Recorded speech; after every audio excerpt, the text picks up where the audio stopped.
May bago na namang maaring pasyalan ng mga magkakaibigan, magkaklase at pamilya dito sa Baguio City. Binuksan na kasi ang pinakabagong resto sa lungsod, ang The Nest Cafe na nasa bahagi lamang ng Ligarda Road.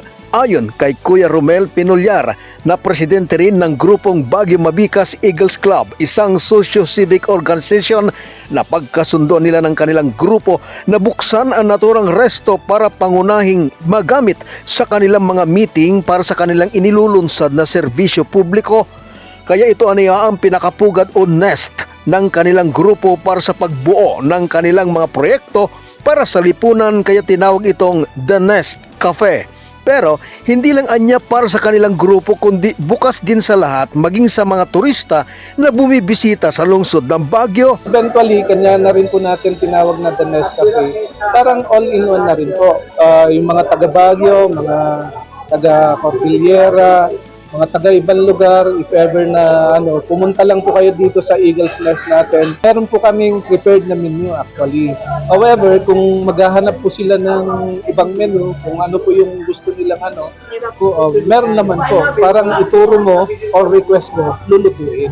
Ayon naman kay Miss Gloria Wacklin, cafe manager at Mabikas Lady Eagles secretary, bukod sa masasarap na pagkaing maaaring i-offer sa kanilang magiging customer, ang venue ay mainam at maaaring gamitin din para sa iba't ibang okasyon tulad ng anibersaryo, birthday at iba pang aktibidad. Mag-open din kami ng mga budget meal like pork chop, chicken wings with 15 flavors po. Mag-unli wings din po kami dito ng grand opening po. We will open the unli wings. We have pansit din po. We have rice toppings like pork chop. Lahat ng po ng dish, i-open po namin.